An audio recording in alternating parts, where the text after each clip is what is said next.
Buenas noches a todos, bienvenidos una vez más a GG Cloud Bogotá. Buenas noches a Hoy todos, tenemos nuestro sexto bienvenidos. encuentro.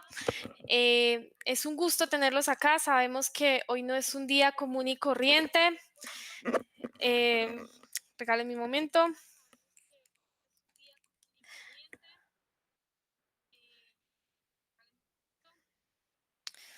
Bueno, sí.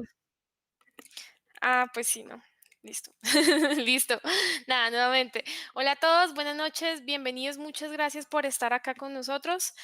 Eh, Da mucho gusto tenerlos acá esta noche, pues hoy es paro. No es fácil poder, pues digamos que estar acá sentados, escuchar un meetup. Sabemos que no ha sido fácil para muchos de ustedes, pero nada, estamos muy contentos y vamos a arrancar.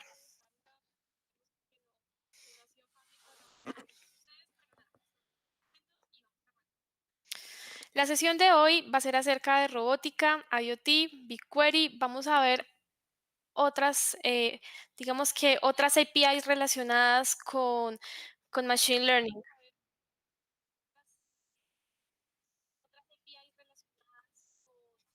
Sí, sí la estoy compartiendo. Ya. Chicos, un momento. ¿La estás viendo, Alexis?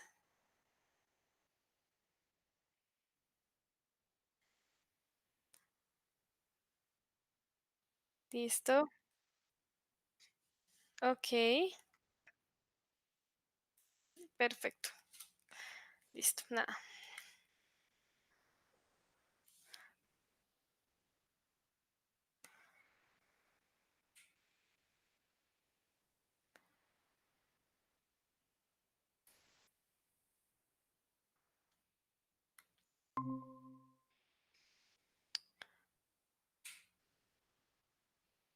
Listo.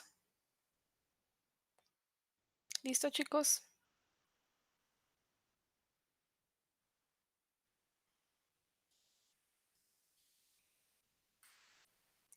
Listo.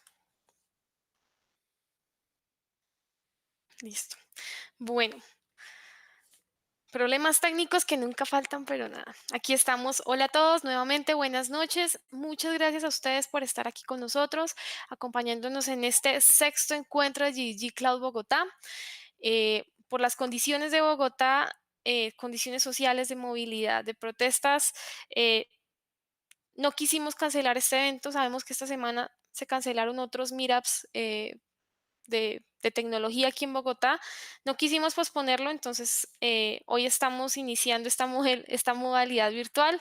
Mil disculpas, eh, pero bueno, vamos a arrancar con toda.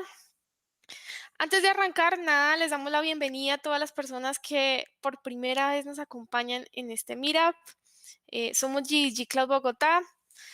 Nos encontramos en redes sociales como Facebook y en Meetup, donde van a poder encontrar ustedes los eventos, van a poder suscribirse y nada, y estamos lanzando nuestro canal de YouTube en esta semana, ¿vale?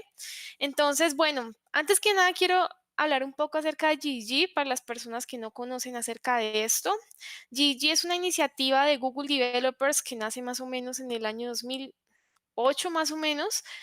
Eh, ¿Cuál es la idea de crear comunidad, de poder compartir conocimientos, no solo en tecnología de Google, sino en tecnología en general open source? Eh, Cada año nos reunimos los líderes de GG en Estados Unidos una vez al año para pues compartir y poder conectar las comunidades. En este momento contamos con más de 1000 comunidades alrededor del mundo, como pueden ver acá. En Bogotá somos 4 comunidades, nos encontramos en Cali, Medellín, en Bogotá y en Neiva. En Latinoamérica, en la mayoría de países estamos. Hace aproximadamente 2 meses se abrieron 2 nuevos GGs en Latinoamérica, que fue en Venezuela y en Haití. Nos alegra un montón. Y nada, encuentren ustedes siempre o la persona encargada o busquen su GG más cercano. Entonces, bueno, nosotros somos GG Cloud Bogotá. somos hermanos de GDG Bogotá. Muchas veces nos preguntan, ¿ustedes son los mismos? Digamos que somos dos comunidades hermanas que trabajamos de la mano con el objetivo de poder compartir conocimiento en tecnología, de poder crear un grupo, poder crear una red de conocimiento compartido entre todos nosotros. Nosotros estamos enfocados en compartir conocimiento acerca de tecnologías open source, tecnologías nativas cloud y orientadas a Google Cloud. Datos curiosos de GDG Cloud Bogotá. Llevamos un año, vamos a cumplirlo en aproximadamente 15 días, cumplimos un año en nuestro primer evento. Llevamos aproximadamente 6 meetups. En estos meetups hemos hecho aproximadamente 12 charlas de muchas cosas, infraestructura, datos, APIs, etcétera. En este momento en Meetup somos más de 800 miembros y también tenemos muchísimas historias que contar. También este año tuvimos la oportunidad de brindar, de brindar la oportunidad para que 10 miembros de GG Cloud Bogotá pudieran asistir al Google Cloud Next en San Francisco. Eh, Tuvimos la oportunidad pues de recibir de ellos sus experiencias, de poder compartir más y todo esto con el fin de poder extender esta iniciativa que tenemos, que es de crear una comunidad entre todos nosotros. Pero bueno, como ustedes saben, este es un grupo donde lo hacemos todo de manera gratuita, donde somos varias personas que queremos compartir, así como nuestros speakers, nuestros organizadores. Hay muchas personas colaborando acá. Bueno, antes de mencionarlo, quería contarles un poco acerca del código de conducta. Esto es muy chévere, es una comunidad, somos amigos todos, pero hay algo muy importante y es que tenemos que seguir unas reglas. La primera regla del código de conducta es que es válido preguntar. Pregunten lo más tonto que ustedes crean, porque no lo es. Quizás esa pregunta pueda ayudar a otra persona.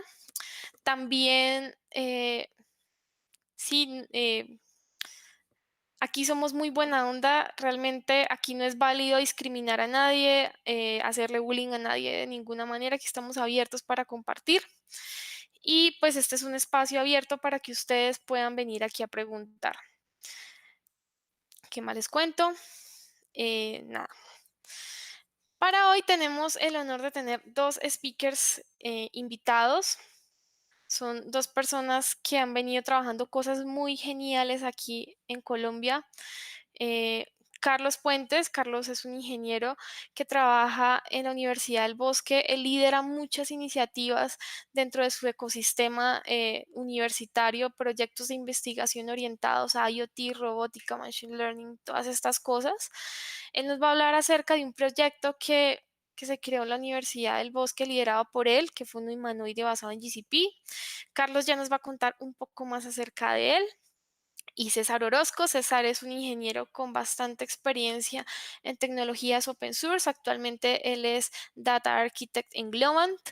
Eh, Realmente tiene bastante experiencia en temas de analítica de datos y nos va a dar una charla acerca de BigQuery, algunos tips, algunas cosas que podemos tener en cuenta y estas cosas. Entonces, nada. También quería contarles que tenemos a Alexis Lozada en bambalinas. Alexis nos está digamos que es la persona que está detrás de esta transmisión en vivo. Gracias, Alexis, por todo el apoyo acá.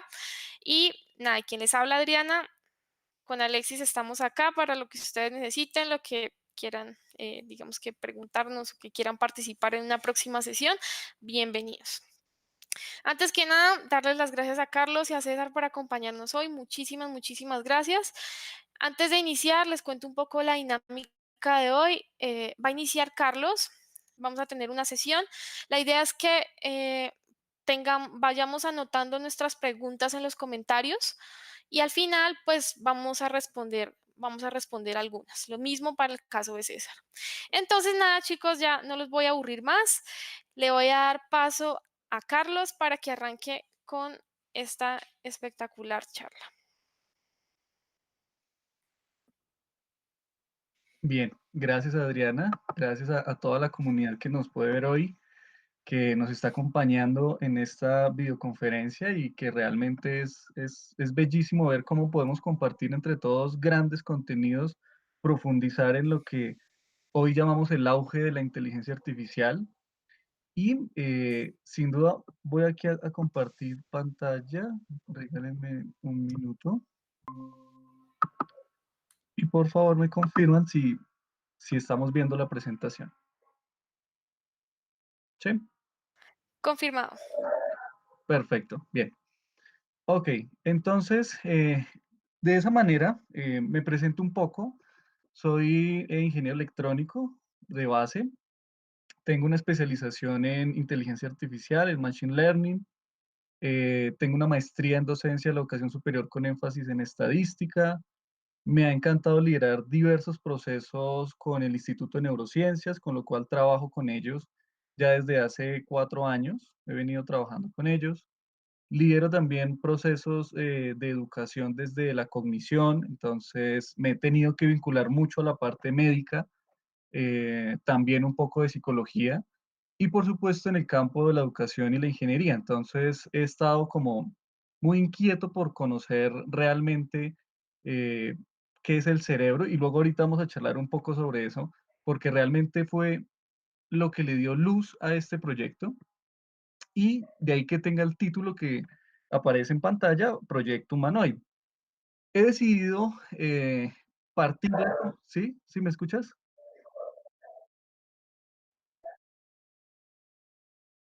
Ok, ya estamos ahí.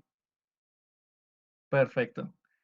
Con lo cual, he decidido partir la conferencia en 2 momentos, ¿bien? La idea es que, bueno, como se nos presentaron algunos temas de movilidad y todo el asunto, realmente planteo en esta primer parte mostrarles en términos generales y de forma muy introductoria lo que estamos haciendo y desarrollando con este humanoide, con este robot, en en apoyo con GCP. Y en una siguiente sesión, en una segunda parte, ya sería entonces mostrarles en vivo y en directo al humanoide como tal. Entonces ya hacerlo un poco más práctico, un poco más dinámico y mostrarles obviamente la profundidad que hay en diseño de código, en manejo con bases de datos, o sea, toda la complejidad que hay de fondo para toda la comunidad. Entonces en esta primer parte vamos a tener esta agenda. Primeramente hablaremos sobre la introducción del proyecto Cerebro, de dónde nació, por qué nació, cuáles fueron sus iniciativas. Luego, eventualmente, hablaremos, se tornará un poquito la charla un poquito matemática, porque hay una profundidad bellísima en la matemática de fondo, con un modelo neuronal. Luego, entonces, pasaremos un poco a bueno, todo el sistema bípedo que se desarrolló desde la cinemática directa y cinemática inversa, que justifica los procesos de la biomecánica del robot, por supuesto bioinspirado. Luego entonces hablaremos ya de cómo se empalmó esto con GCP, con la plataforma de Google en la nube, y esto cómo se convierte entonces en el gran cerebro de la máquina. Eventualmente profundizaremos un poquito sobre visión artificial, procesamiento de lenguaje natural y terminaremos entonces con algunos pasos finales, algunos proyectos que subyacen de este gran proyecto y que vale la pena unificarnos en el futuro, hacer un convenio para poder trabajar en ellos, porque realmente hay muchísimo por desarrollar. Y entonces iniciaríamos como título, como descripción que tenía esta conferencia que Adriana nos compartió, esa plataforma robótica experimental de funciones corticales y sensomotoras en el función de la morfología y la cognición y la inteligencia humana.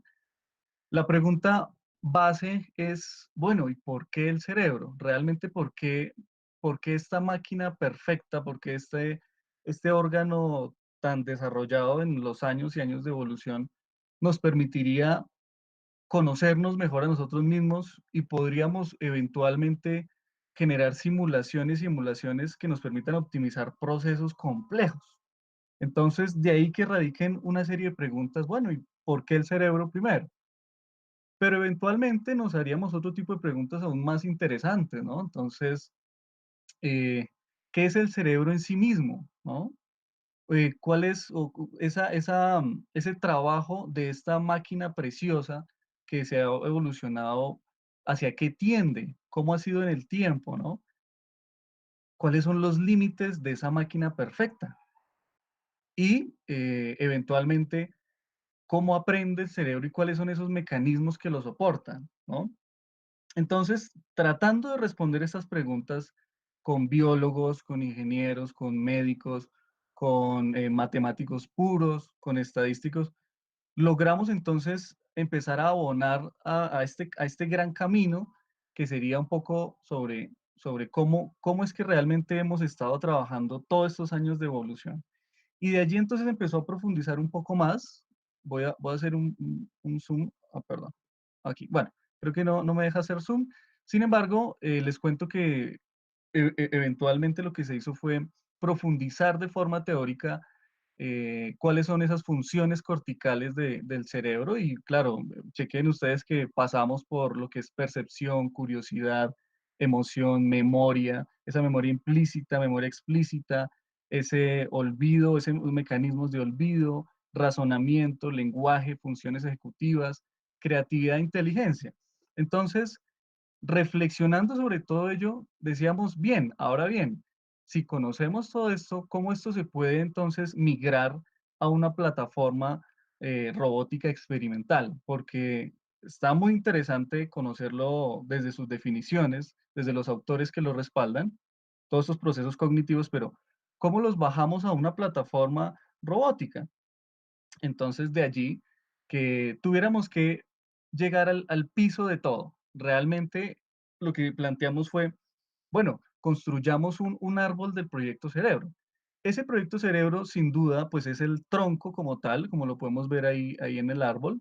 Ese proyecto Cerebro es el gran humanoide, lo que estamos planteando hacer, pero tiene unas ramas muy fuertes que lo soportan y dentro de ellas vemos como las matemáticas, por ejemplo, la física, la mecánica, la electrónica y los sistemas, por supuesto las neurociencias, y en cada una de sus hojas vemos todas las otras, las áreas internas del conocimiento, con lo cual entonces es un proyecto que abarca toda la ciencia, realmente poder simular un humanoide, poder pensar en hacerlo con mano de obra colombiana, desde el pensamiento colombiano, realmente implicaría tener diversos científicos que nos apoyen. Y bien, así eventualmente empezó a marchar el proyecto Cerebro, basándonos desde este proyecto, o de este árbol que fue el que le dio la arquitectura como tal al proyecto. Y así entonces nos pasamos a analizar la célula fundamental del sistema nervioso, que es la neurona, ¿no? Creo que muchos conocemos toda la teoría de la neurona, ¿no? Desde las redes neuronales nos hacen un énfasis bellísimo sobre cómo funciona bioquímicamente, desde su anatomía como tal. Pero luego dijimos, bien, ¿qué tal si construimos un modelo matemático de neurona? Porque realmente si planteamos simular una neurona, tendríamos que conocer cómo funciona una y luego cómo funciona en interacción con las demás. Y de allí entonces construimos este modelo bellísimo, es un modelo con ecuaciones diferenciales parciales, eh, que bueno, que realmente podríamos explicarlo a su plenitud, pero bueno, eso nos demoraría mucho tiempo, sin embargo, queda abierto, es un paper que también ya está publicado para quienes quieran profundizar un poco sobre ello y conocer más a profundidad qué se hizo con este modelo. Sin embargo, fue la base de lo que hoy ya llevamos desarrollado. Y pasamos entonces a un siguiente nivel. Entonces, en este momento, ya conociendo la célula fundamental, empezamos a mirar, bueno, ¿y cuáles serían entonces las formas o las dinámicas que existen, por ejemplo, en la marcha? O sea, hablemos de que el humanoide un día va a marchar. Entonces, ¿cuál es la física que le justifica, no? ¿Cuáles son esos centros de gravedad, esos vectores, esos ángulos, toda esa física bellísima que hay de fondo? Y construimos también todo un modelado de la cinemática directa y cinemática inversa a través de las matrices de transformación homogéneas que justifican todo este proceso. Entonces, documentamos, hicimos simulaciones y emulaciones, por supuesto, y de allí, basándonos en modelos bioinspirados, que ya, por supuesto, hay mucho desarrollado también en el mundo, nos hemos basado también para construir nuestro propio modelo. Entonces empezamos con, como lo pueden ver ustedes ahí en pantalla, toda la arquitectura desde la ingeniería electrónica y de sistemas que hay de fondo, los motores, los servomotores, los drivers, en cada una de sus articulaciones, porque por supuesto se trata de que sea de la forma más cercana a lo que hace un cuerpo humano. ¿Ven? En esa medida entonces diseñamos el dorso, como lo podemos ver allí, basándonos en diversas tesis doctorales también, con todos los motores que llevan. Obviamente estos son motores que hay que mandarlos a traer de otras partes del mundo y que vienen y se diseñan muy bien aquí dentro de nuestro proyecto. Aquí también vemos, por ejemplo, miembros inferiores del humanoide desde su diseño. Entonces vemos la cadera como tal. La cadera es de lo más complejo que hay en la robótica, poder diseñar una cadera porque tiene muchísimos elementos como centros de gravedad, cálculos complejos sobre cómo mantener esa gravedad frente a diferentes epicentros. Eh, si nosotros mismos tenemos problemas cuando, por ejemplo, pisamos algo y no lo vimos, cómo manejar esa complejidad y no perder el equilibrio, imagínate más o imagínense más con un robot, ¿no? Entonces, realmente es bien complejo. Sin embargo, lo hicimos de una forma bioinspirada y también tenemos entonces lo que sería nuestro pie, ¿no? El pie también es parte fundamental, diría yo que una también de las partes más fundamentales porque hay toda una biofísica importantísima allí que manejar, resortes, centros de equilibrio también. Entonces, todo fue modelado de esa forma. Ahora bien, esto muy teórico, muy interesante, pero luego hay que llevarlo a algo físico. Y para eso, entonces, a través de diferentes simuladores, encontramos, por ejemplo, lo que podemos ver en pantalla, los torques aplicados, eh, cómo se balancean las cargas en el momento de la marcha. Y de allí, entonces, lo pasamos, nos dimos la tarea a pasarlo a una estructura física. Entonces, diseñándolo, obviamente, esto también es patente propia, porque cada una de las articulaciones funciona como funciona una articulación propia de ser humano real. Entonces, tiene hasta ciertos grados normales, luego ya son patológicos. Entonces, lo que hicimos fue emularlo de esa forma y que quedara tal y cual como se simula o como funciona el cuerpo humano.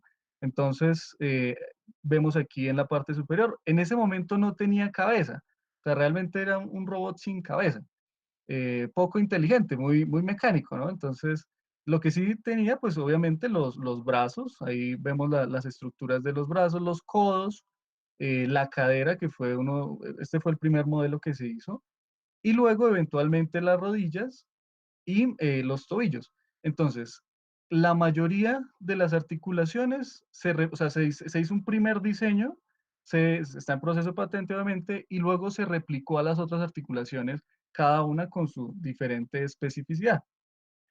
Luego llevamos obviamente toda la arquitectura en aluminio, por supuesto, aluminio aislado, obviamente, hacia las instalaciones de la universidad. Aquí vemos la entrega como tal, pero luego dijimos, bien, pero no puede quedar sin cabeza ese humanoide, ¿no?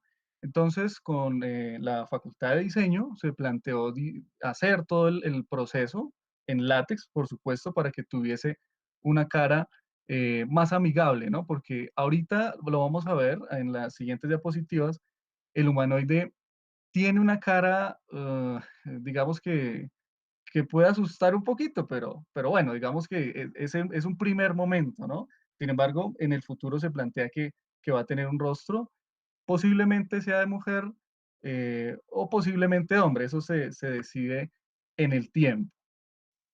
Bien, pero ahora miremos entonces qué habría o qué tendría que haber dentro de ese cerebro, ¿no? Porque si ya tenemos la parte motora, ¿qué, qué habría dentro del cerebro? Entonces, haciendo una mirada muy introspectiva del mismo y haciendo esa biomimesis con todas las funciones que tiene Google, encontramos unas cuestiones supremamente interesantes.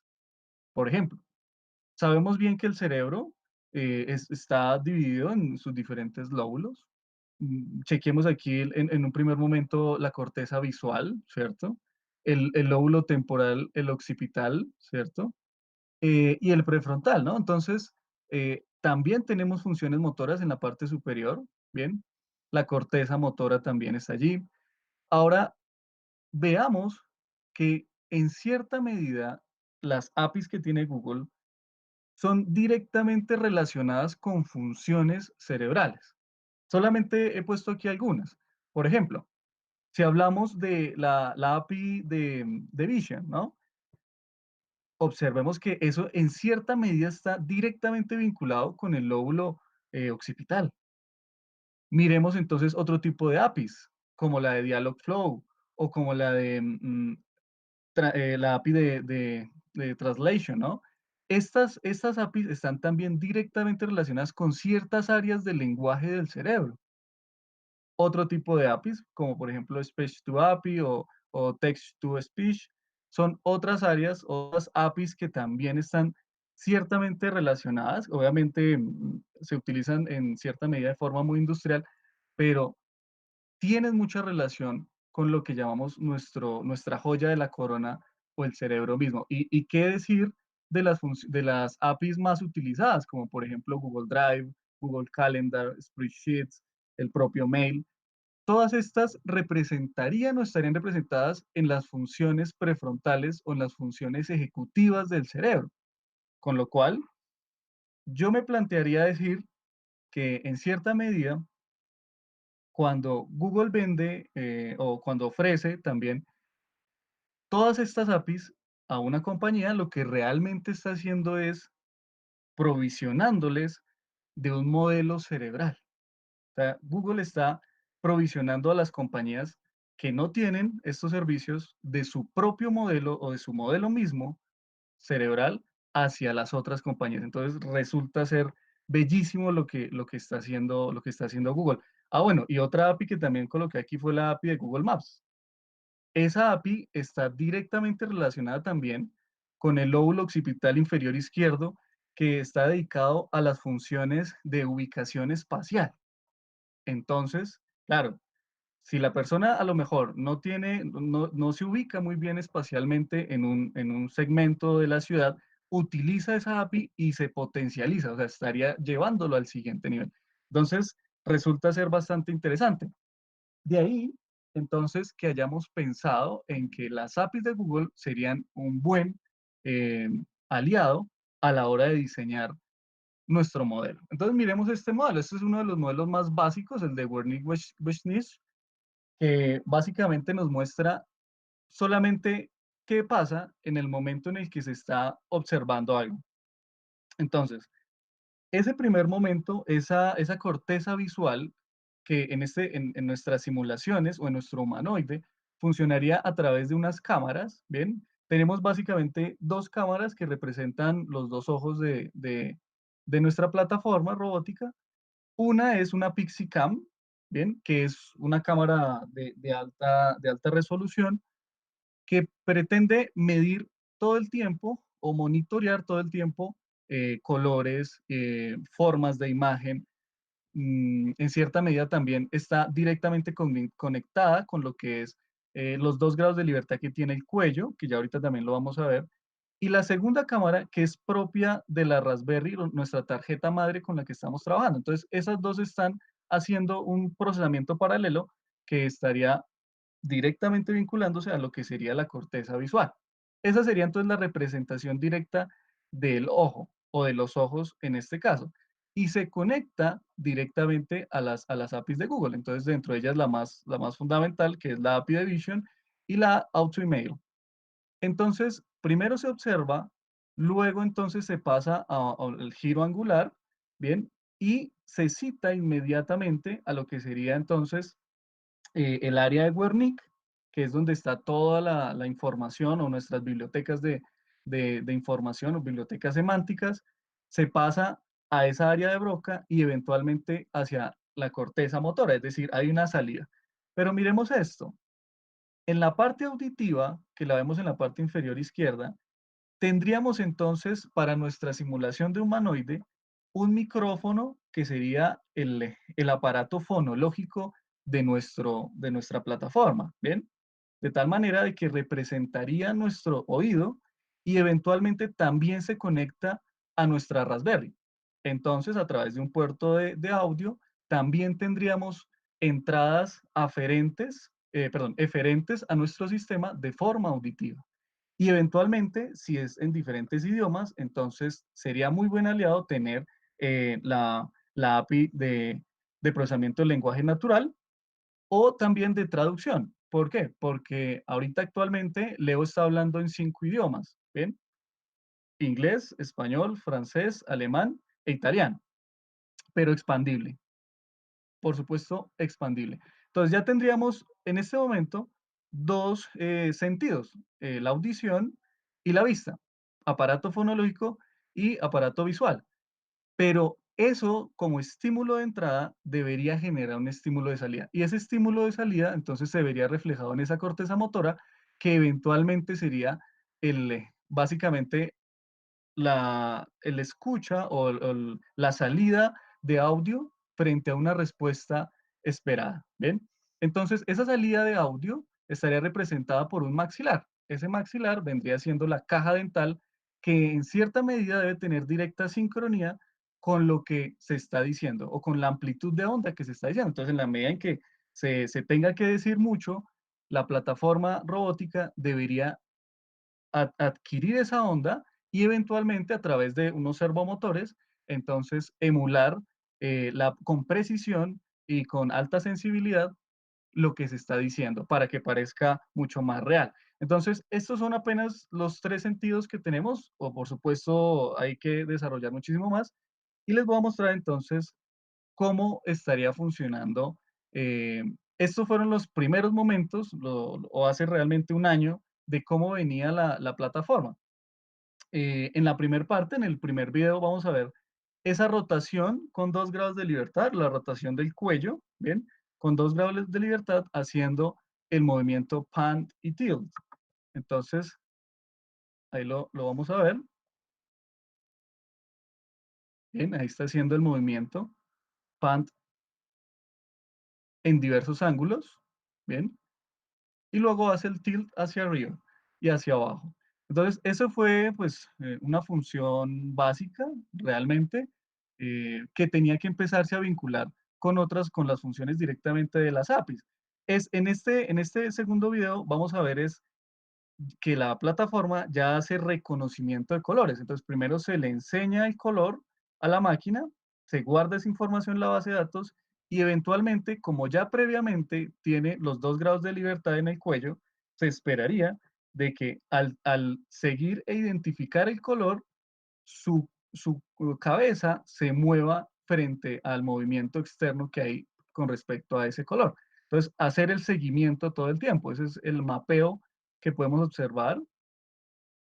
Entonces vemos que sigue todo el tiempo al color, porque se le enseñó ese color, lo guardó en su base de datos y eventualmente hace ese giro todo el tiempo del mapeo. Ahí lo vemos. Entonces ya nuestro robot en cierta medida empieza a tener movilidad, ¿no? Movilidad frente a un estímulo externo, en este caso a través de Vision.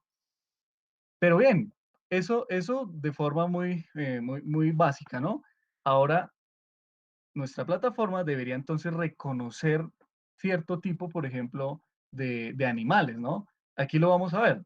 Reconoce el animal que tiene enfrente y debería decirlo de forma audible.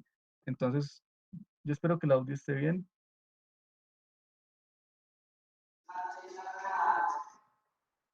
¿Sí, sí lo escucharon bien? ¿Me confirman?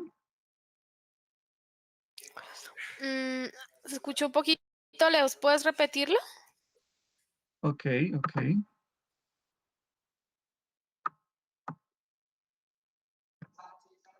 This is a cat. Entonces, en ese momento, lo que hizo fue un reconocimiento de su contexto, reconocimiento de imagen, lo procesó y eventualmente va hacia las bases de datos de Google, hace la búsqueda obviamente, la búsqueda estadística, hablando en conceptos de precisión y de sensibilidad, que sea la mejor respuesta frente a la imagen que tiene y eventualmente la diga con voz audible.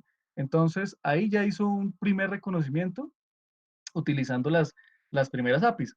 Pero bien, esto son funciones apenas muy básicas, estábamos empezando con ello. Luego lo que quisimos fue, bueno, si ya tiene reconocimiento de objetos, de formas, de colores y su articulación del cuello sigue o hace el mapeo, bueno, pues la siguiente fase sería entonces que tenga una conversación hombre-máquina. ¿Sí? Entonces, en el primer video vamos a escuchar una conversación hombre-máquina frente a nuestra plataforma robótica experimental y un humano que le está hablando.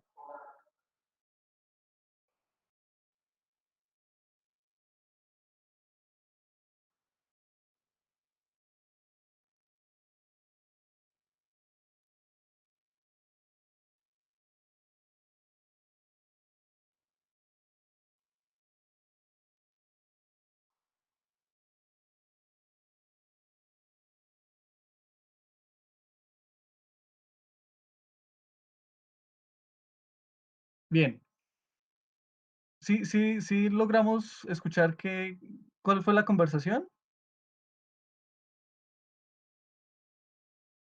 Bueno, Se escuchó un básicamente, poco lejos, un pero poco lejos. Ok, Alexis. Bueno, claro. yo lo escuché en vivo y sí, lo escuché bien. Bueno, bien. Pero bueno, en vivo lo Básica- vamos a ver.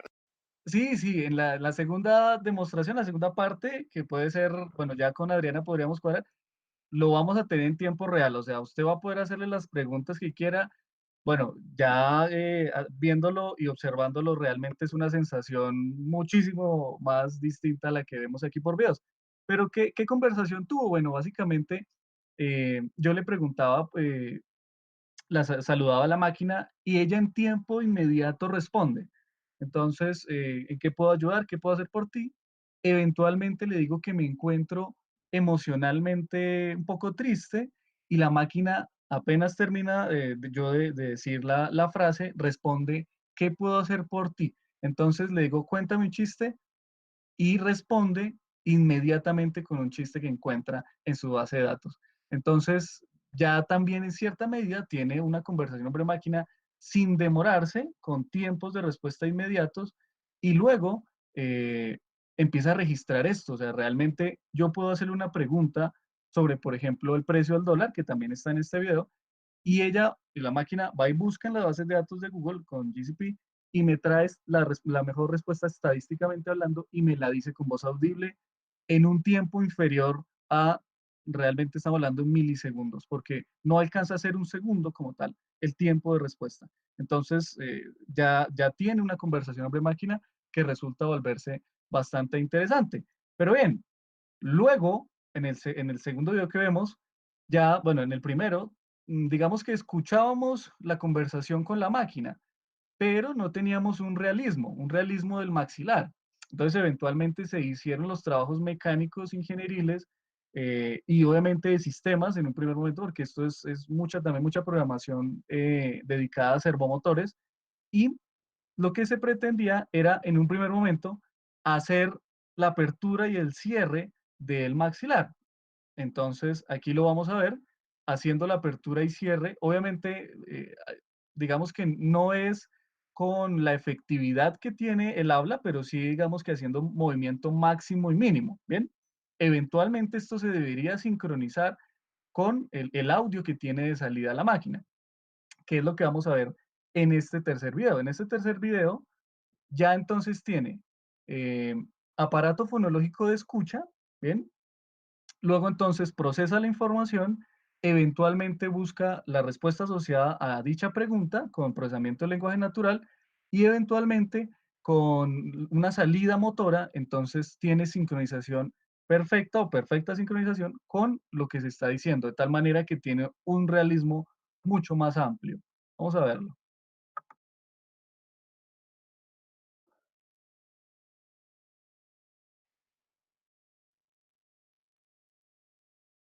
¿Puedes subirle un poquito el volumen? Vamos a ver. Ok, bien. A ver si de pronto suena mejor.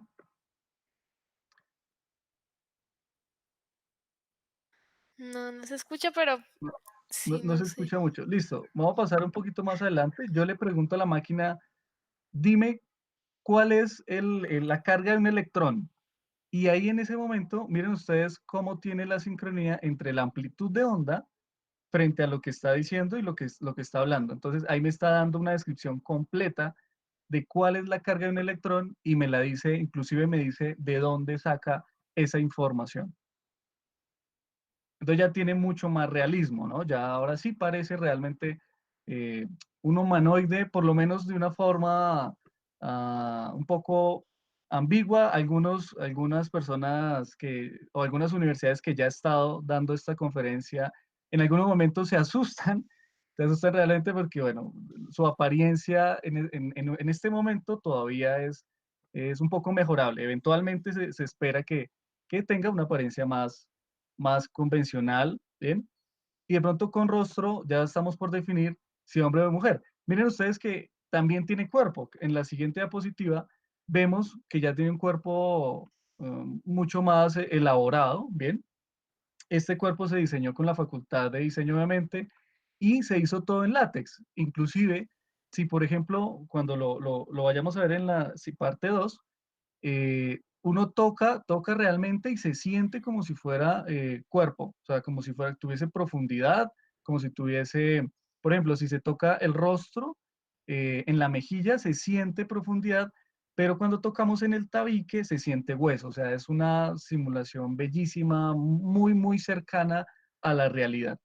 Ahora bien, para seguir evolucionando en estas funciones cognitivas que tiene esta plataforma robótica experimental, dijimos, bien, ¿qué tal si entonces hacemos que evolucione, por ejemplo, en la pinza, es decir, en su brazo y genere dos movimientos, por ejemplo, solamente flexión y extensión?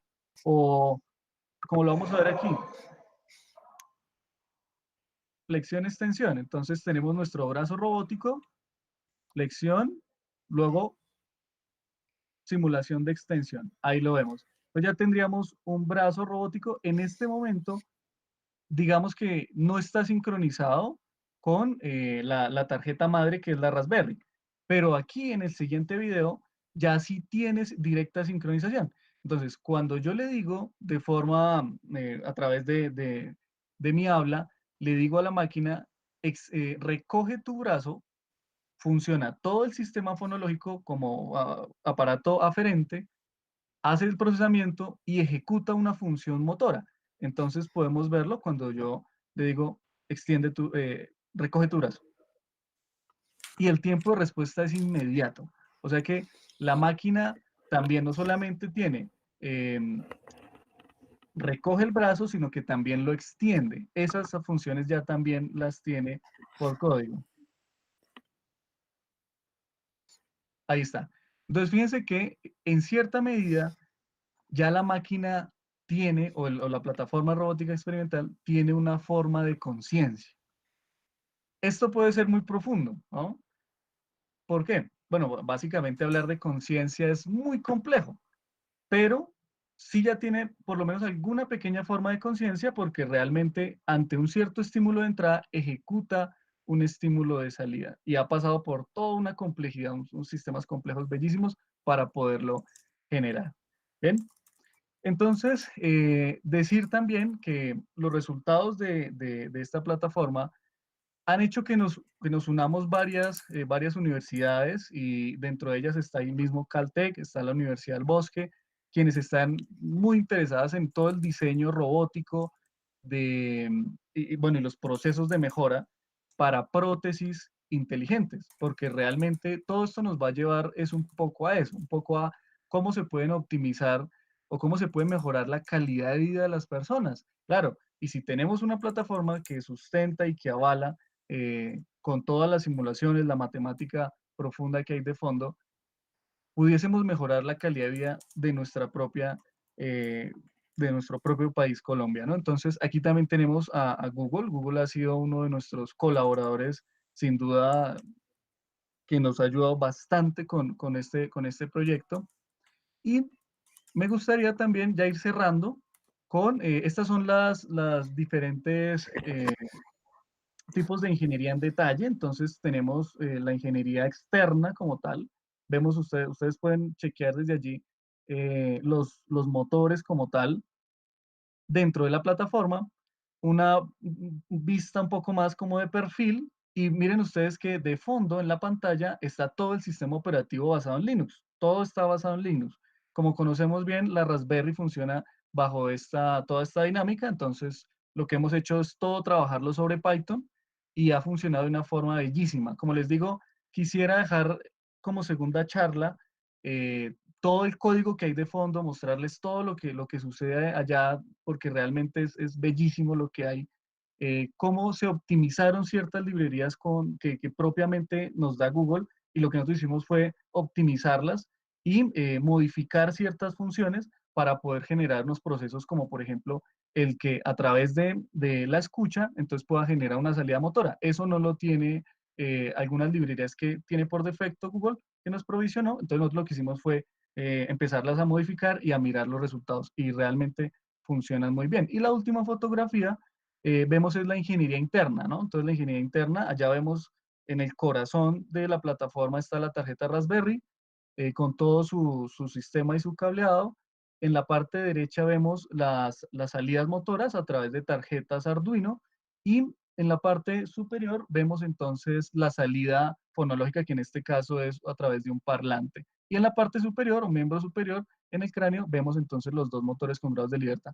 Esto sigue evolucionando. Ahora, para finalizar entonces, ¿cuáles serían los siguientes pasos? Bueno, realmente hay muchísimo por hacer. Y en dos líneas básicas, como por ejemplo investigación y educación, hay muchísimo por desarrollar. Como les decía, por ejemplo, en investigación, el diseño de prótesis inteligentes basándonos también en GCP es algo que le cambiaría la vida a mucha gente.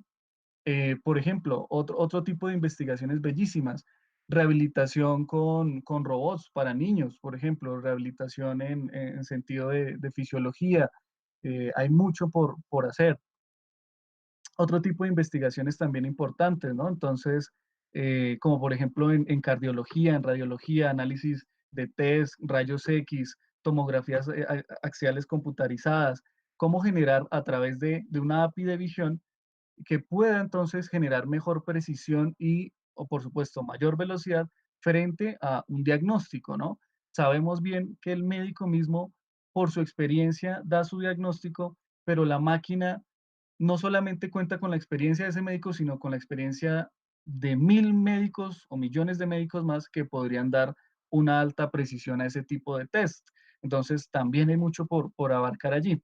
Sistemas expertos como por ejemplo para la creación o modificación de drogas o de fármacos, realmente también hay un campo importante por trabajar allí. Ahorita en la siguiente diapositiva muestro solamente algunas líneas que hay, porque bueno, esto está permeado un poquito porque recientemente la Universidad del Bosque abrió el programa de química farmacéutica, y entonces pues está en auge, ha sido muy bien recibido en el país, y hay muchos proyectos dedicados a ello con GCP.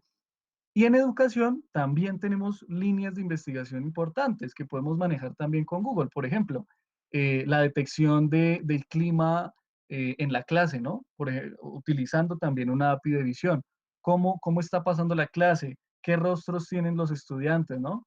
¿Cuál sería entonces esa carga emocional que tienen los estudiantes de educación virtual? Por ejemplo, si quisiéramos ver en este momento cómo están toda nuestra comunidad, algunos podrán tener cara de intrigados, otros de pronto no, ¿no? Entonces, ¿cuál sería esa carga emocional? Bueno, dejemos que un algoritmo propio lo diga, ¿no? Eh, Otro tipo de proyectos también importantes, como por ejemplo el que se está haciendo, el cuarto proyecto aquí en educación, este sí ya se está haciendo ahora mismo como investigación, y es utilizando ese procesamiento del lenguaje natural para mejorar la habilidad comunicativa en una segunda lengua. Realmente en los centros de centro de lenguas, para practicar una lengua tenemos que estar con el experto o con la persona nativa que lo sepa o que maneje muy bien el idioma. Pero como Leo o como la plataforma robótica experimental que tenemos, habla en 5 idiomas y te puede generar una conversación hombre-máquina todo el tiempo, pues puedes mejorar tu habilidad comunicativa en ese sentido. Entonces, también hay proyectos bellísimos allí y que vale la pena observar. Y estos son algunos también de los proyectos que están saliendo con modelos computacionales a través de redes neuronales profundas o redes neuronales convolutivas. Como por ejemplo, hacer un análisis y descripción de causalidad, severidad y tipología en distintos sistemas adversos, ¿no? Entonces, con medicamentos sin intervención humana, cotejándolos básicamente con distintas bases de datos a nivel mundial. Ahí también hay una línea bellísima por investigar, interpretación de datos biológicos complejos, identificación de biomarcadores para el descubrimiento de fármacos. Entonces, hay realmente mucho por conocer. Y termino entonces con esta frase que nos da Vincent Van Cloud, que es uno de los investigadores principales en Google Robotics en Estados Unidos, que básicamente menciona que realmente aprendemos mejor haciendo, ¿no? Para ayudar a las personas en sus tareas cotidianas. Eso, los robots que diseñamos deberían estar en la capacidad de predecir, de aprender y de adaptarse. ¿A qué? Al entorno o al mundo humano, ¿no? Entonces, realmente nos pone a pensar esta frase y pienso que es así. Aprendemos mejor haciendo, aprendemos mejor untándonos las manos, aprendemos mejor eh, saliendo de nuestra zona de confort y llegando a este tipo de proyectos tan bellísimos que nos une a las comunidades, nos une al pensamiento de la ingeniería colombiana y que nos lleva a nuevos alcances, a nuevos futuros, a emocionar a otra gente, a entusiasmar a otra gente que necesita también un poco de esta inyección de motivación para empezar a despertar esas neuronas, si me permiten decirlo, y empezar a generar cambios y a mejorar, a mejorar la calidad de mucha gente, ¿no? Entonces, de esta forma cierro. Realmente esta es la primera parte del proyecto humanoide. La segunda parte, como les mencionaba, la idea es que lo hagamos de una forma más presencial, que podamos conocer la plataforma robótica o el humanoide propiamente dicho y mostrarles todo el código, toda la robótica que hay de fondo desde lo más simple hasta lo más complejo. Entonces, mil gracias y un agradecimiento muy cordial a Adriana y a todo el equipo que los acompaña. Como siempre, un gusto. Muchísimas, muchísimas gracias, Carlos. Desde acá todos te mandamos, ay, no podemos aplaudir acá, pero, pero nada, qué gran proyecto y qué alegría saber que aquí en Colombia se están haciendo estas cosas. En serio que uno a veces cree o sea, que todas las cosas grandes se están haciendo por fuera, que aquí estamos haciendo cosas pequeñas, pero no. Este es un ejemplo de que sí se puede integrar las ciencias, se puede integrar las matemáticas, se puede Ujú, integrar lo que tú dices, las lenguas para crear un proyecto integrando tecnología. Entonces, así es es. algo muy, muy genial y sobre todo que todas estas cosas que tú expusiste, todas estas soluciones, son cosas que todos podemos hacer. Cualquiera de nosotros, ya Ujú, con las herramientas que tenemos, con YouTube, con los artículos, con los libros, con muchísimas cosas, podemos hacer cosas grandes y realmente este proyecto es una inspiración para muchos de nosotros. Y esperamos, ujú. pues, nada, o sea, vamos a tener la segunda edición, Carlos, te voy a molestar, te voy a estar molestando para que agendemos la Seguro. segunda sesión porque queremos ver ese, Seguro que tenemos que sí. ver ese humanoide en vivo. En serio que yo conocí a Carlos en Campus Party y me estuvo contando, no, tengo un proyecto, pero cuando me empezó a mostrar todas estas cosas, yo, wow, esto tenemos que compartirlo porque me pareció súper, súper inspirador y nada, muchísimas felicitaciones. Mil gracias. Entonces, bueno, aquí la gente, bueno, me han preguntado varias cosas. Lo primero que encontré por acá en el chat, déjame ver. Entonces, bueno, dicen que si tienes publicado algún artículo, algo relacionado con este proyecto humanoide, o si tienes, si alguna especie de publicación para que la gente pueda verte y bueno, y seguir este proyecto tan bonito. Sí, bueno, básicamente ahorita estamos, bueno, lo que ya se publicó fue el modelo de neurona, como les mostré ahorita. Ese proyecto sí ya está, es un paper bellísimo que vale la pena. Si quieren, yo se los puedo enviar también. Y ya todo el proyecto Bueno, humanoide es un libro que hasta el momento va en 120 páginas. Entonces realmente ya está bastante elaborado. También está a completa disponibilidad de la comunidad y quien lo necesite con el mayor de los gustos. buenísimo. Aquí alguien también me preguntó eso, que justo que si lo tenías publicado. Entonces, nada, o sea, si no lo puedes compartir, yo internamente Ujú. por Meetup se los hago saber. Si alguien está interesado, me escribe y yo le comparto este dato. Bueno, Súper. espérame a ver qué más vemos por acá. Bueno, ¿qué estás utilizando el API de Natural Language Understanding? Me están preguntando. La que soporta Dialogflow, que si estás utilizando el API de Natural Language de GCP. Claro, claro que sí. Sí, se está utilizando en el momento pues de que se hace una interpretación de las ondas a través del micrófono. Se, bueno, se pasan por varios procesos, ¿no? Hay un filtrado inicial para quitar los ruidos que hayan en el exterior. Eventualmente se pasa por toda la decodificación y el preprocesamiento para generar el texto que se está diciendo frente a las ondas auditivas. Y eventualmente, ahí ya se utilizó el procesamiento del lenguaje natural. Y eventualmente esa cadena de texto es el parámetro de entrada a la red neuronal que busca eventualmente la información en las bases de datos de Google y eventualmente entonces nos trae una respuesta asociada, que también pasa por la otra cara, que sería pasar de texto a Buenísimo, audio. súper, Entonces, sí, claro, la estamos utilizando con Dialogflow también.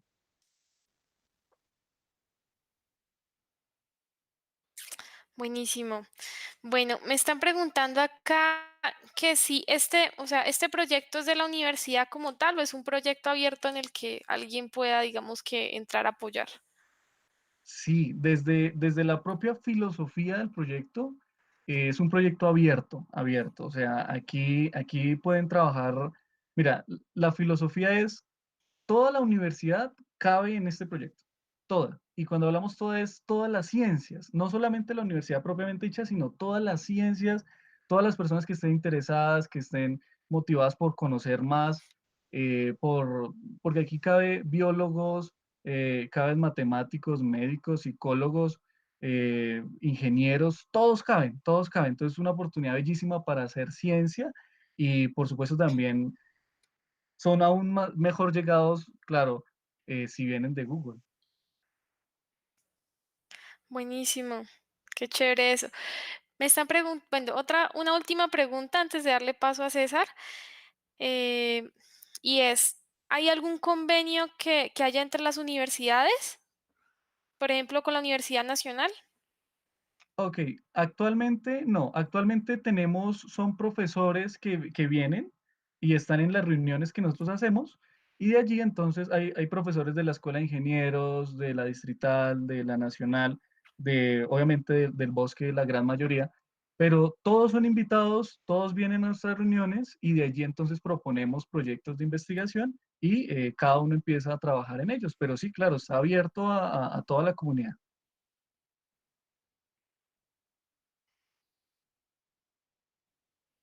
Buenísimo. Súper, súper chévere.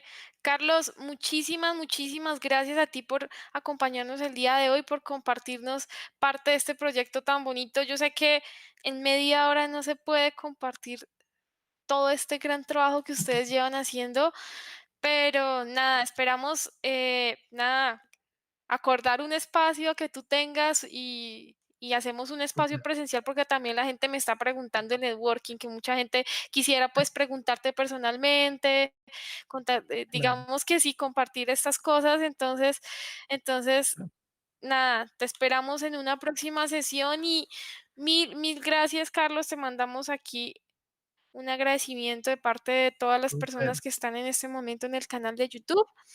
Y nada, un súper. abrazo muy grande aquí de parte de GG Club Bogotá. Seguro que sí, con todo gusto. Bueno, ahora vamos a seguir con César Orozco, que nos va a hablar. Sí, está un poquito retrasado el sonido acá, pero bueno. Sí, entonces vamos a darle paso a César, démosle la bienvenida, que nos va a hablar acerca de BigQuery, nuestra segunda sesión del día de hoy. Buenas noches a todos, muchas gracias. Eh, Adri, Alexis, Carlos, interesante tu ponencia y bueno, ahí esperamos también mantener el contacto. Bueno, entonces voy a presentar mi pantalla. Eh, ¿Me confirman si la pueden ver? Sí, la vemos bien. Yo la veo bien, sí. Aún yo todavía no la puedo ver. ¿Tú la ves? ¡Ah! Gracias. No, yo creo que es un problema mío. Ok, bueno, buenas noches a todos. Pues, Adri ya me presentó. Digamos que Alexis, Alice, ya, perdón. Adri ya dijo casi todo acerca de mí. Pues, yo soy ingeniero de sistemas. En estos momentos me desempeño como Data Architect en Globant. Y bueno, es un placer estar acá compartiendo en el GDG. Una de mis herramientas favoritas. De hecho, esta es una de las herramientas que según Google es el caballo de batalla en la parte de analíticas y almacenamiento de datos en todo el ecosistema. Entonces, continuemos. Esos son mis datos. Aparte de ser Data Architect, yo soy Python Developer y trabajo con GCP desde hace un año aproximadamente y soy muy entusiasta de toda la tecnología nube porque me parece que es el epicentro de la cuarta revolución industrial que estamos viviendo ahora. Esa es la agenda que vamos a compartir, que voy a compartir hoy. Vamos a hablar un poco de conceptos básicos. Espero no ser pesado en esa parte. Traté de hacerlo lo más agradable. Luego, algo bien chévere que quiero compartirles sobre buenas prácticas, porque es súper importante tener ciertas pautas para trabajar con la nube y no morir en el intento, como digo yo. Haremos una pequeña demo y luego les mostraré algunos recursos de aprendizaje que para mí han sido valiosos durante todo este tiempo. Bueno, entonces, para hacer una introducción, tenemos que estar familiarizados con lo que se llama el Data Warehouse empresarial. Eh, Esa definición me parece que es la más acertada como introducción a BigQuery, que es que en la actualidad se consideran los Data Warehouse 2.0 o altamente escalables cuando tienes un conjunto de datos que contiene información histórica en volúmenes de gigabytes hasta terabytes. Entonces, me parece que es muy acertado porque estamos viviendo realmente lo que se denomina el Big Data, que son datos que provienen de diferentes fuentes y según la filosofía de Big Data es que vamos a recibir o a producir datos a una velocidad muy importante de variado formato, ¿sí? Eh, y digamos que necesitamos tener una veracidad respecto a esos datos. Entonces, este, esta definición de bodega de datos o data warehouse es la que más se ajusta a nuestros tiempos contemporáneos.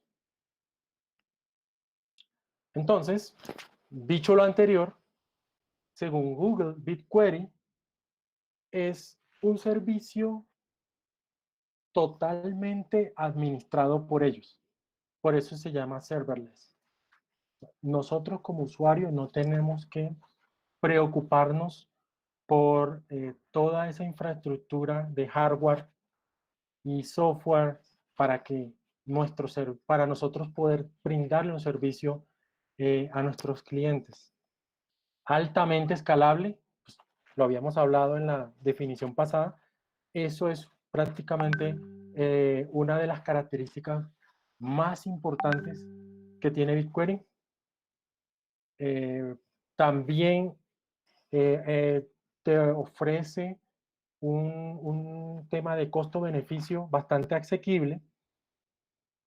Y además, como últimas dos características, se está presentando o se ha lanzado en estos últimos meses un motor Business Intelligence en memoria y se ha fortalecido una plataforma de inteligencia artificial dentro del mismo BigQuery. Entonces, digamos que este producto, aparte de que es bueno, lo están haciendo absurdamente bueno, porque cada vez más le están agregando características. ¿Qué más nos ofrece BigQuery? Ya, BigQuery nos ofrece escalar nuestros sistemas de datos hacia los petabytes. Digamos, ya pocas compañías están ya utilizando petabytes. Por ejemplo, podríamos hablar de Twitter, que hace poco estuvo migrando parte de su infraestructura on-prem hacia Google Cloud Platform. Te ofrece lenguaje de consultas compatibles con SQL 2011 y funciones que las puedes escribir utilizando el lenguaje de programación JavaScript. Te permite muchas maneras de ingestar datos, de hacer transformaciones sobre los mismos y de exportar datos desde BigQuery hacia otras fuentes. Tiene un componente importante y es que él, a nivel de diseño, te permite generar estructuras como en forma, o sea, como unos arrays o unos arreglos dentro de un esquema de datos, lo que te permite tener un modelo bastante desacoplado y te ahorras muchos joins. Y eso es clave cuando estamos manejando altos volúmenes de datos. Y por último, pues ofrece un almacenamiento bastante asequible a nivel de costos y por lo general tú pagas por lo que usas. ¿Por qué BigQuery es tan popular?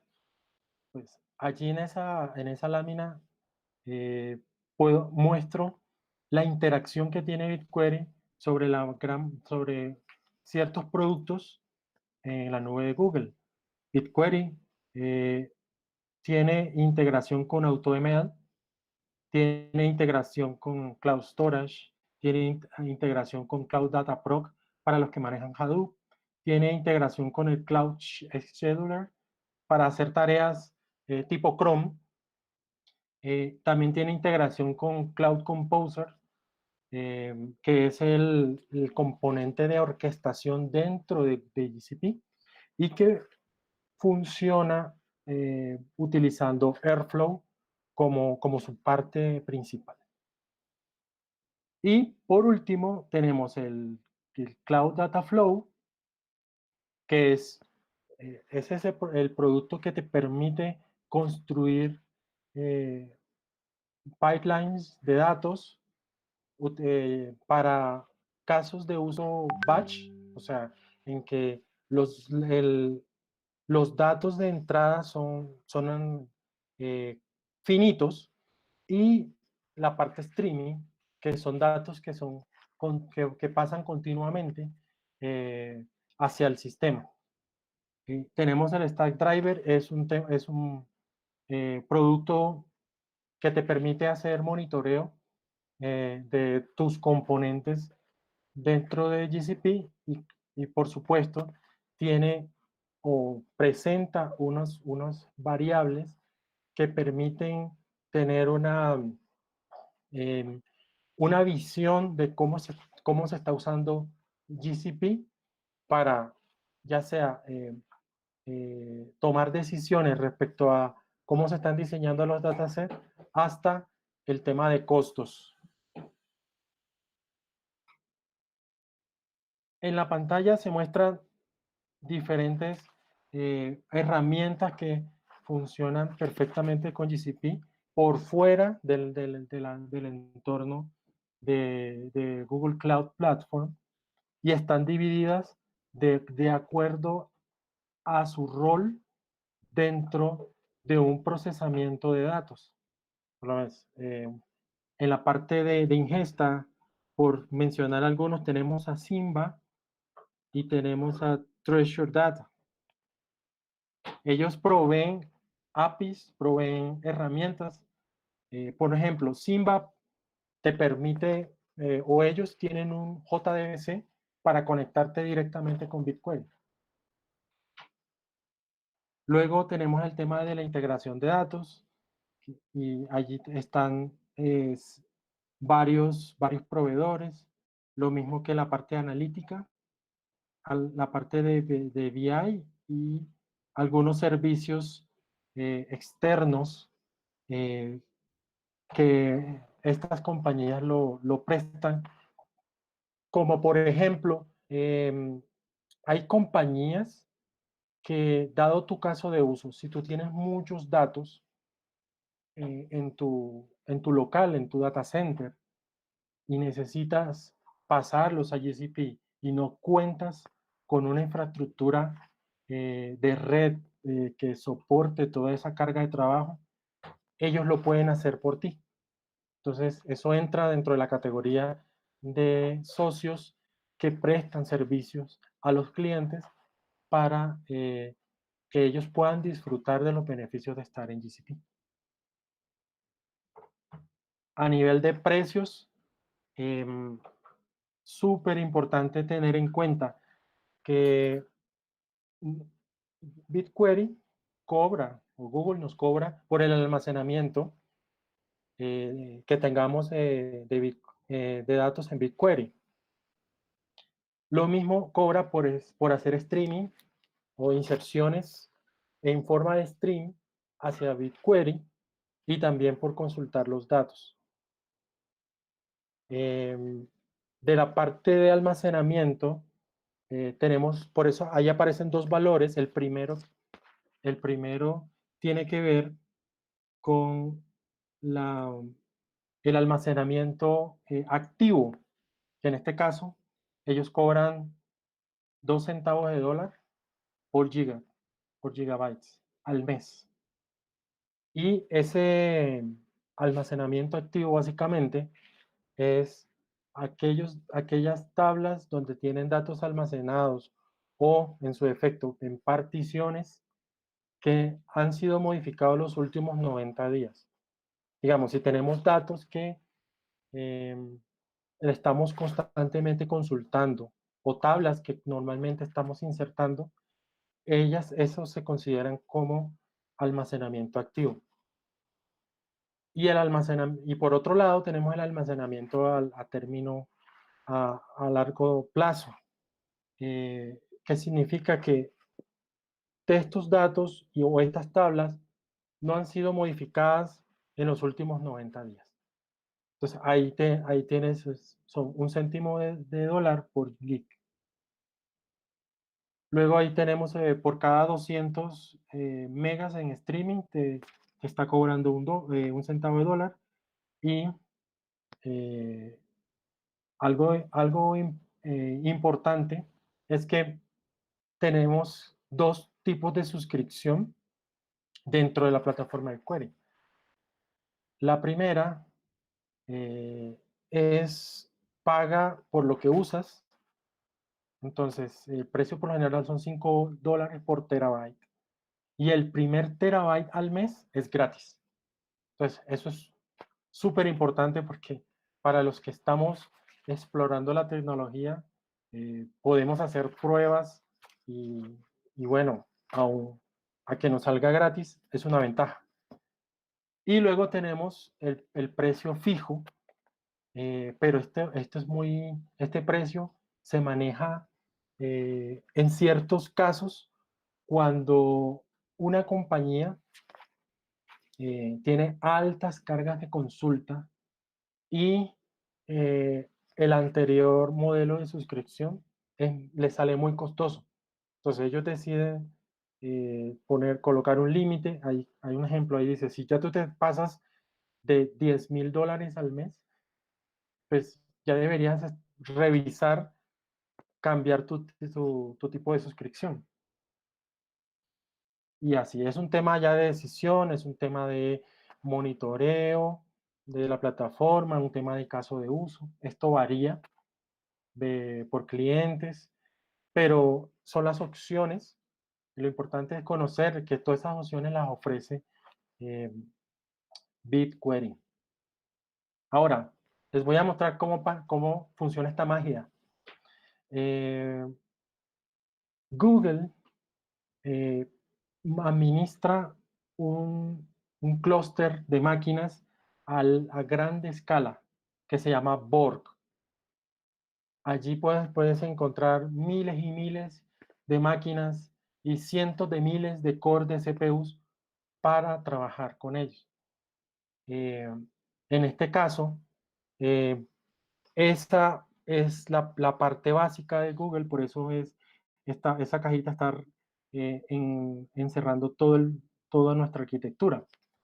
Luego pasamos hacia el componente Dremel, que es el motor de ejecución, pero mirándolo desde un punto de vista de funcionamiento, Dremel es un job dentro del clúster Borg.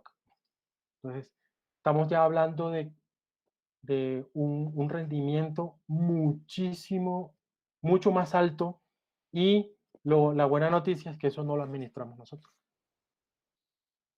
Luego está la red de los data centers de Google que se llama Jupyter. Y por último, vemos el sistema de almacenamiento distribuido que se llama Colossus. Google desde mucho tiempo ha estado usando este sistema de archivos, este sistema de almacenamiento y esta red para ofrecernos los servicios que nosotros ya conocemos, como Gmail, como el Meet, el Google Maps y así. Entonces, ya estamos, o sea, tenemos la oportunidad de poder trabajar sobre esa infraestructura de una forma segura y con unos SLAs bastante buenos. Entonces, ¿qué sucede cuando entra una consulta en BigQuery? Sucede que Dremel construye este árbol que vemos allí en esa pantalla, que tenemos el root, que será como el procesamiento principal, luego tenemos unos mixers y al final unos hojas. Básicamente, lo que hacen el trabajo duro son las hojas, que son llamadas slots, y que posteriormente tú vas a hacer, Google te va a cobrar por la cantidad de slots que tú utilices. Entonces, por eso es súper importante tener claridad de esta arquitectura. Básicamente aquí, para resaltar la capa media, es donde se hacen todas las tareas de agregación en la consulta que se envía. Y la red Jupyter nos permite conectar diferentes datos almacenados, regados en el sistema Colossus en tiempos de, milisegundos, lo que hace que esta herramienta sea muy rápida, sea bastante agradable trabajar con BigQuery. Bueno, ahora pasemos a cómo está organizado el servicio de BigQuery. El servicio de BigQuery está organizado por un proyecto. Siempre en GCP nosotros debemos manejar un proyecto antes de trabajar con nuestros datos. ¿Qué nos garantiza el proyecto? Que podamos manejar la seguridad para limitar el acceso a nuestros datasets y a los jobs que se ejecutan en BigQuery.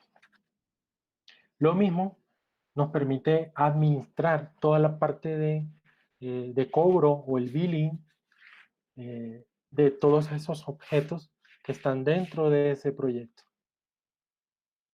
Luego tenemos un dataset que es nuestro contenedor de tablas y de vistas y que te permite un control de acceso mucho más granular sobre los datos. Entonces aquí vamos a tener listas de control de acceso para leer, para escribir, para definir dueños y así sucesivamente. Y por último, tenemos otros dos componentes, como es la tabla. Una tabla ya es el almacenamiento donde tenemos nuestro esquema y nuestra metadata, es decir, la descripción de los datos que estamos almacenando. Y importante saber que estas tablas se almacenan de forma columnar.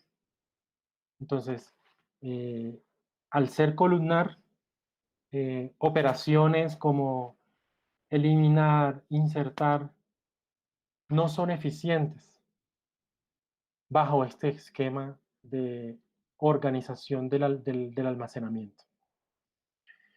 Y tenemos un job que es la unidad de ejecución dentro del servicio BigQuery, que es el encargado de gestionar todos los recursos que necesita una acción, ya sea de una consulta, ya sea por importar datos a BigQuery, exportarlos, copiarlos, todo se hace a través de jobs o de tareas.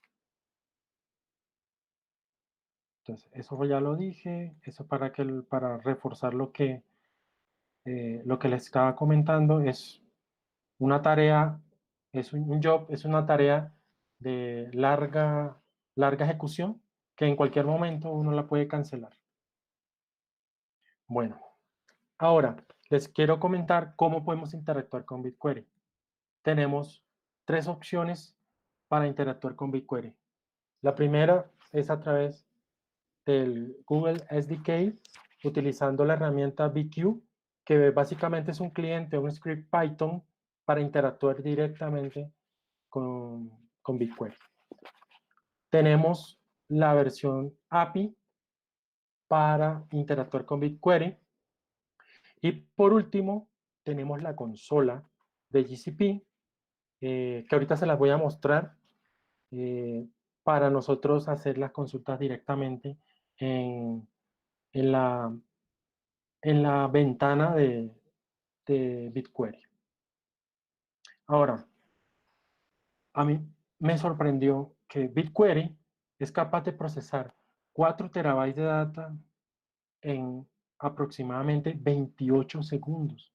O sea, eso es muy rápido. Esta imagen la tomé de un seminario que participé y que me hicieron esta consulta en tiempo real y que me pareció muy chévere el rendimiento que tenemos con esta herramienta. Bueno, ahora pasemos a la parte de las buenas prácticas. Listo. Permítanme explicarles algo que es importante. Nosotros al momento de tomar decisiones de cómo vamos a administrar nuestros datos en GCP, debemos hacernos estas preguntas. Por ejemplo, la primera pregunta es, ¿yo estoy manejando datos estructurados o datos no estructurados? Entendiéndose que un dato estructurado es un archivo o una tabla con unos campos bien definidos, ¿sí? Con un esquema bastante claro, y no estructurado es todo aquello que no lo puedes encasillar eh, como estructurado, como que son archivos de texto, tweets, audios, imágenes y así, y muchos más, muchos archivos más, muchos tipos de archivos más. Eh, Luego, si yo voy a manejar datos estructurados, yo me voy por la rama de la derecha y me hago la pregunta, ¿mis datos son transaccionales o simplemente voy a usar analítica? Datos transaccionales básicamente es todos esos datos que se generan de un sistema operacional, como un punto de venta, como un sitio web, y así, ¿sí? Como sistemas de ese estilo. O si yo simplemente voy a hacer analítica, eh, yo tengo otro camino. Digamos que yo quiero hacer analítica, entonces el camino o la siguiente pregunta que yo debo hacerme es, ¿cuánto esperaría yo que se demorara mi procesamiento? ¿A nivel de milisegundos o a nivel de segundos? Entonces, si yo necesito una latencia, una demora de milisegundos, me voy por otro producto que se llama Cloud Bigtable. De lo contrario, pues uso BigQuery, que es el derecho de las cosas. Entonces, yo quería solo sensibilizarlos que es importante tener claridad sobre lo que yo pienso hacer para tener un buen diseño de cómo será mi solución en GCP. Ahora, permíteme hablarles sobre todo ese procesamiento que se hace de los datos y que son considerados también buenas prácticas. Y es la arquitectura ETL, que es extracción, extraer, transformar y cargar. Lo que se ve en la pantalla es lo que normalmente se maneja bajo este esquema. ¿Sí? Tenemos una serie de eventos, métricas o logs de aplicaciones, de sitios web o inclusive datos de Google Analytics. Y yo puedo tomar dos caminos.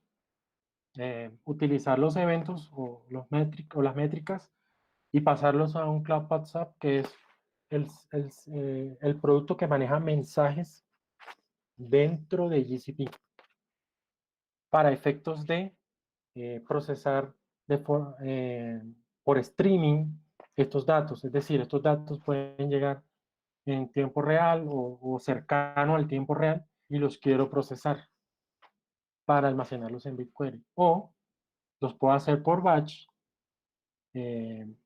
y los quiero guardar en GCP.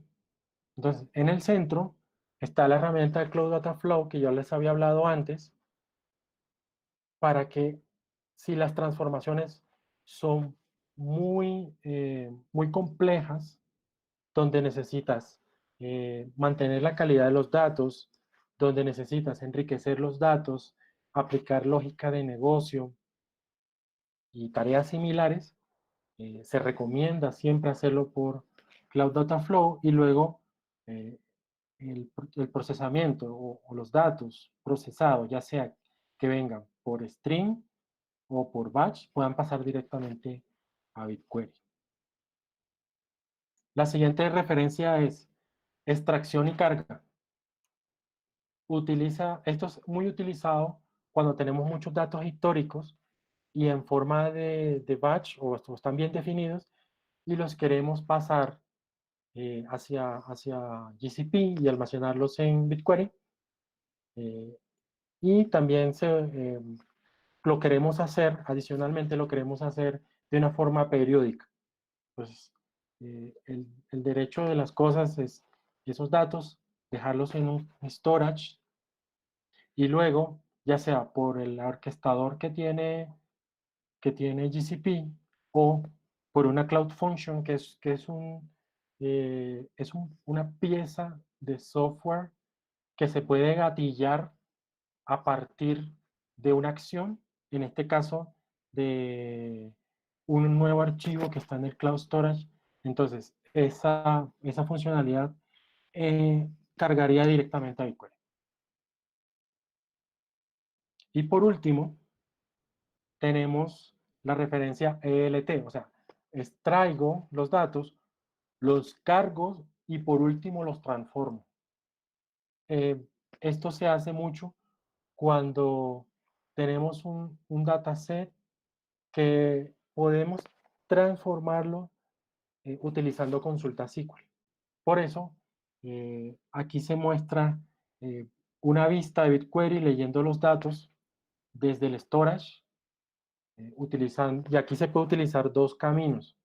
Puedes importar esos datos a una tabla de BigQuery y utilizar una vista que transforme los datos, o sencillamente puedes crear una tabla federada, es decir, que el archivo está almacenado en Cloud Storage, pero lo estás consultando desde BigQuery. Ok, entonces pasemos al demo que les tengo preparado para hoy. Voy a compartir mi pantalla.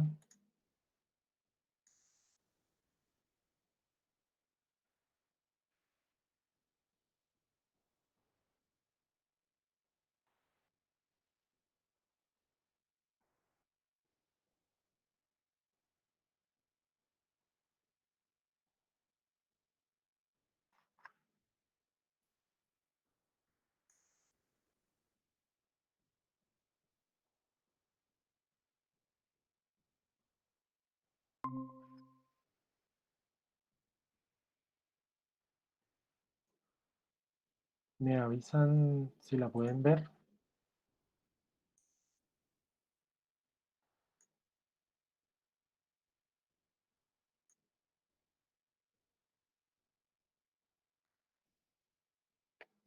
¿Ven una pantalla de una consola de comandos?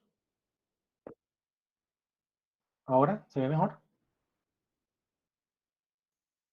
Ok, listo. Entonces, este es un pequeño demo que creé utilizando las APIs de GCP para poder interactuar con los productos.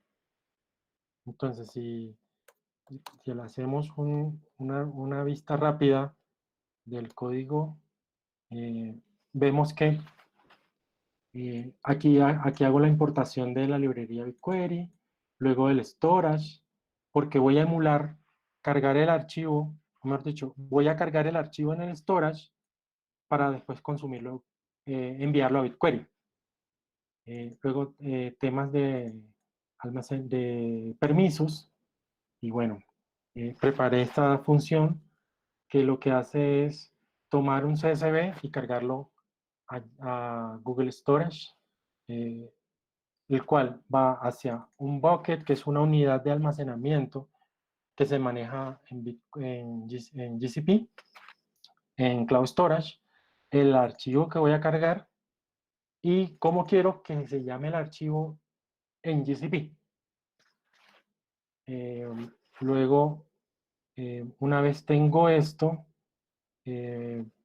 inicializo el cliente de storage. Luego de esto, listo el bucket, o sea, estoy leyendo el bucket y me lo estoy trayendo a nivel lógico porque voy a hacer operaciones utilizando ese bucket. Aquí hago una pequeña validación. Si el archivo ya está cargado, no tengo necesidad de volverlo a cargar.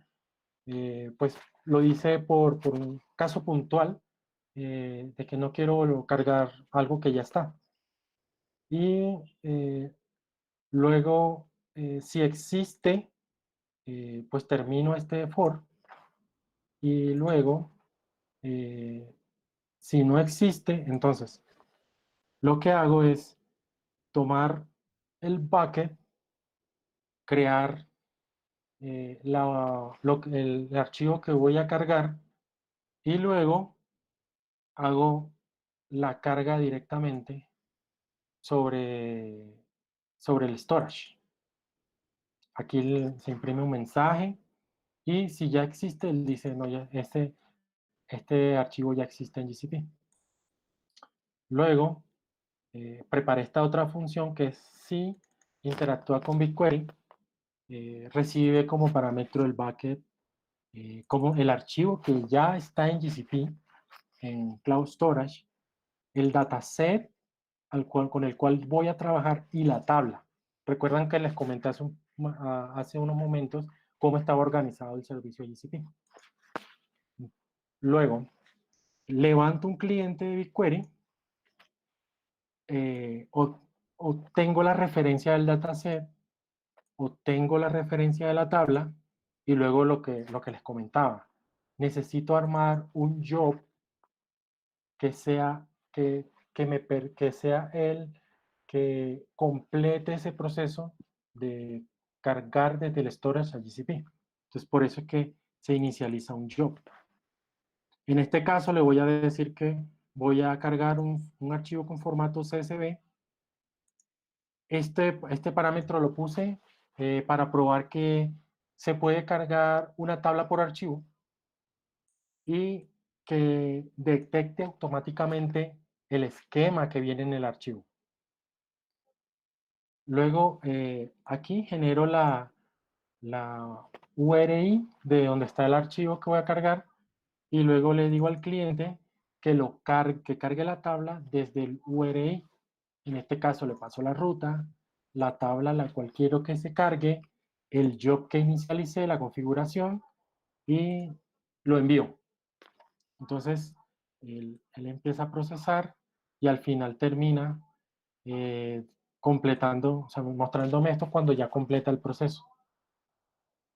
Y al final yo le digo que me muestre cuántos archivos cargó por cada tabla. Y esto ya es y esta sección es el main, donde recibo los parámetros y al final hago la ejecución tanto de la carga de CSV a Google Storage y luego del storage a BigQuery. Y bueno, esta parte de abajo pues la convertí en una función y se me olvidó quitarla. Listo. Entonces, cuando se ejecuta se ve de esta manera. En este caso, yo le digo que este archivo lo cargue en el bucket demo BQ001 y ahí lo cargó. Luego inició el job con este ID único, se demoró su tiempo y luego me dijo terminé y cargué 469.968 filas. Lo mismo sucedió con este otro archivo.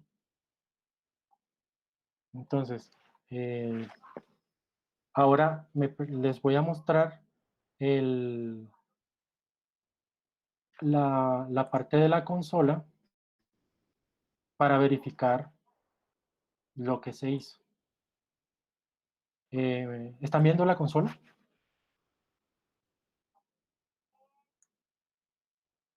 Ok, entonces, en la sección de almacenamiento, de storage, si le hacemos una visión vemos que tenemos aquí el bucket y dentro de ese bucket están los archivos cargados. Estos datos son de aerolíneas, cómo los vuelos se comportan, que son unas estadísticas que manejan en Estados Unidos. Entonces, utilicé estos archivos para crear una tabla. Esa tabla debe estar ahorita apuntando a BigQuery. BigQuery, acá vamos a refrescar.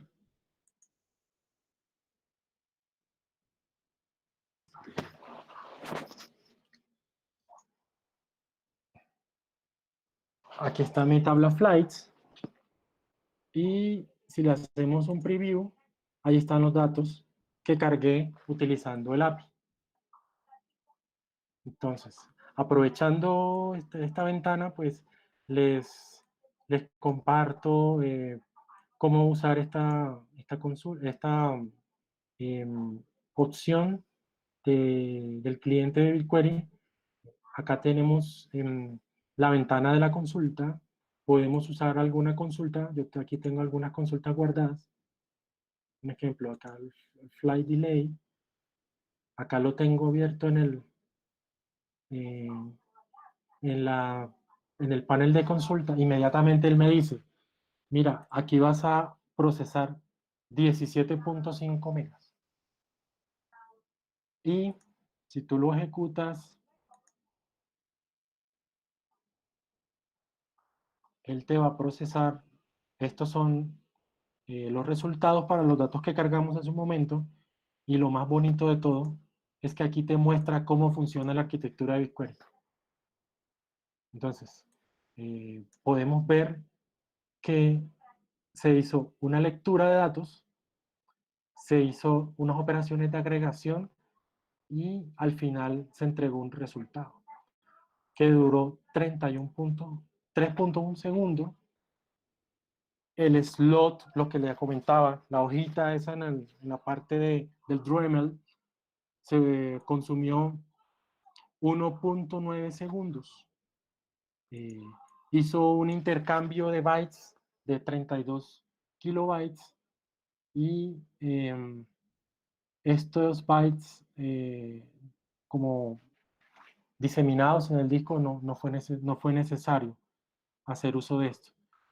Y digo que en la parte del primer stage tuvo una espera de máxima de 76 milisegundos, una máxima de espera de 111 milisegundos en la lectura, en el procesamiento 169 milisegundos, escribiendo 514 milisegundos, leyendo 89.159 registros. Esto se usa mucho para tunear o mejorar las consultas que tenemos en BigQuery. ¿Qué otra acción tenemos por acá? Tenemos el proyecto, el dataset, la tabla. ¿Sí? También podemos leer datos públicos, son datasets públicos, en caso tal de que queramos hacer consultas o entrenarnos más en consultas utilizando BigQuery. ¿Qué más tenemos acá? Podemos importar datos, podemos la consulta, la query, las opciones de query son muy amplias porque tú puedes usar una query utilizando Dataflow, utilizando el mismo BigQuery, importando datos eh, desde una consulta. O sea, yo puedo decirle a esta consulta que me genere otra tabla. Dice, quiero que el destino, quiero una tabla destino para las consultas. Entonces, aquí podemos colocar flight delay y darle guardar. Si yo le doy run, él va a crearme una tabla, flight delay, con los resultados. Entonces, esta herramienta ofrece muchas, pero muchas opciones que podemos utilizar para sacarle provecho a, al cómputo, al poder de cómputo que Google te ofrece y de paso, pues, desarrollar muchos proyectos y tener mucha, mejor dicho, la creatividad y es el límite, o sea, digamos que el cielo es el límite para al momento de trabajar con estas herramientas. Luego, ahora les voy a presentar la última parte de mi presentación y se trata de los recursos que les quiero compartir. Entonces, el libro que salió hace poco, este libro se llama Google BigQuery The Definitive Guide. Es súper eh, claro, es una fuente bastante completa, ¿sí? Esta presentación me basé en ciertos temas en este libro, lo explica muy bien, fue escrito por un personaje de Google que está metido mucho en Machine Learning, que se llama Lakash, y él tiene mucho conocimiento, mejor dicho, todo, ese libro es un muy buen recurso. Por otro lado, tenemos los documentos de Google respecto a BigQuery, un canal en Reddit súper importante, ahí postean mucho material, programas, eh, inclusive hasta eventos que Google está haciendo. eh, uno que es bastante popular es que todos los jueves hay una competencia BigQuery. Entonces, allí siempre uno se mantiene informado de esos temas tan importantes. Y por último, el Always Free. Eh, lo que les contaba al principio de la presentación, tenemos 1 TB de procesamiento gratis mensual en BigQuery. Así que los invito a, a que realmente puedan sacarle el provecho a esta herramienta que está muy interesante y que cada vez evoluciona para incorporar nuevas características. Y eso es todo lo que tenía para hoy. Espero que les haya gustado y bueno, si tienen preguntas, estoy atento.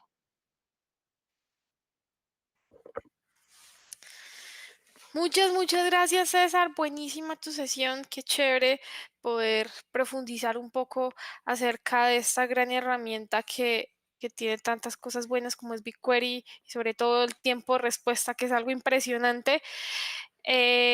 Aquí tengo un par de preguntas en el chat, tengo varias. Entonces, bueno,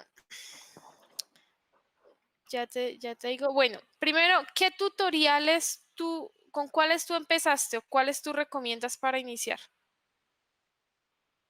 Bueno, yo recomiendo iniciar por la documentación. La verdad está bien completa.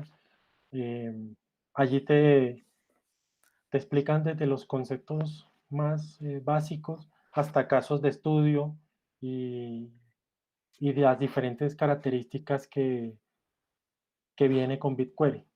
Y, y el segundo recurso bastante interesante es eh, los cursos que hay en Coursera también son muy buenos. Y para practicar, recomiendo Quick Labs. Buenísimo. Me preguntan también, dice, ¿lo puedo usar como serverless? Es decir, con funciones lambdas para no pagar instancias. Mira, BigQuery es serverless. Tú solamente puedes usar el API, ¿sí? Puedes usar la herramienta BQ, que es por línea de comandos y básicamente un cliente Python. O sea, o lo puedes usar directamente en la interfaz web. Pero para tu caso puntual, yo te recomiendo que uses las APIs. Entonces no tienes ningún problema con eso. ¿Qué es las APIs? Listo, vale. Es como para aclarar que BigQuery no es una librería, no es un motor de base de datos, es algo más grande que eso. Y que pues sí, como dijo César, ya hay varias maneras de accederlo, las que tú mencionaste en un momento, que era por medio del API, por medio de BQ, por medio de la interfaz web y bueno, y eso. Bueno, aquí hay otras. Dice, bueno, no sé, pronto, tengo función generate como Postgres. No sé qué Eh, será una función generate. no, yo tampoco tengo idea. Si nos puedes explicar,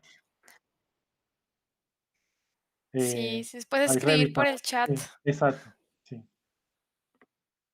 Dale, listo. Bueno, aquí hay una pregunta un poco más atrás y creo que fue en el momento que... Ah, bueno, espérame. Ah, bueno, hay dos cosas acá. Dice, para generar series de tiempo. Sí, claro que sí, puedes generar. No hay ningún problema. De hecho, puedes particionar una tabla en BigQuery utilizando fechas en la medida que tú vas cargando los datos o utilizando un campo puntual que vayas a usar dentro de tu análisis de series de tiempo y con eso ganas mucho más rendimiento. Pero total, o sea, puedes utilizar, de hecho, BigQuery no solamente te permite hacer eh, temas analíticos, sino que él también tiene embebido un motor de Machine Learning.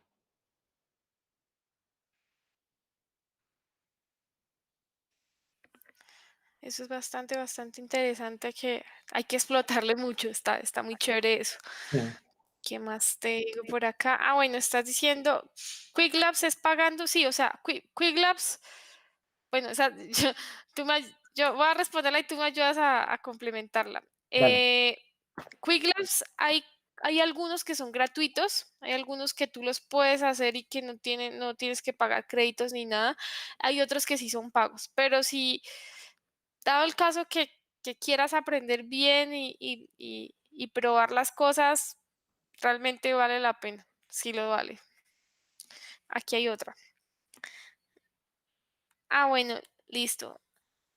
Aquí hay otra persona que me preguntó hace un momento, preguntó acá por el chat, relacionado con, eh, con un query que hiciste.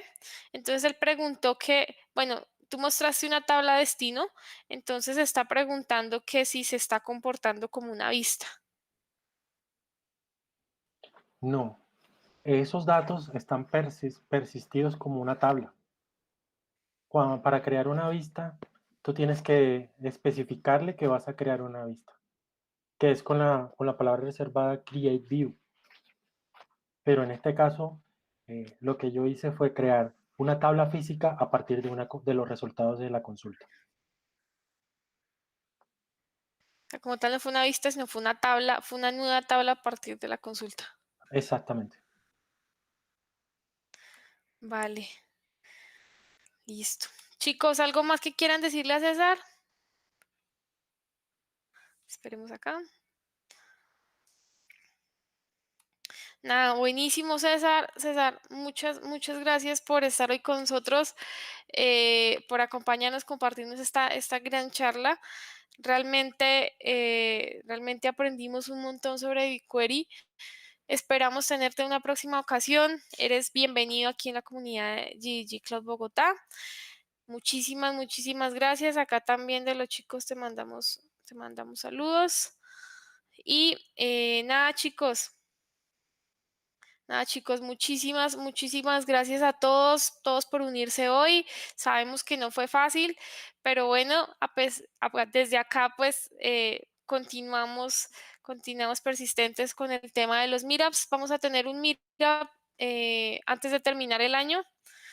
En los próximos días estaremos anunciando de qué va a ser.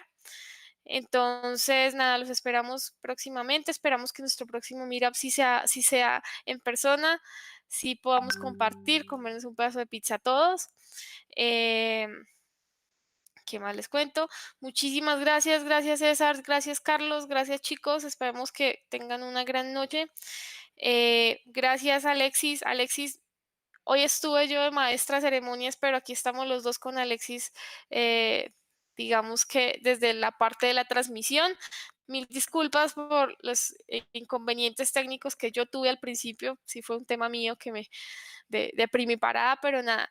Vamos a dejar el video aquí en YouTube. Posiblemente lo vamos a mover a otro canal como para que quede más asociado a Cloud y se pueda filtrar mejor. Pero nada, chicos, muchísimas gracias a todos y nos vemos en una próxima ocasión.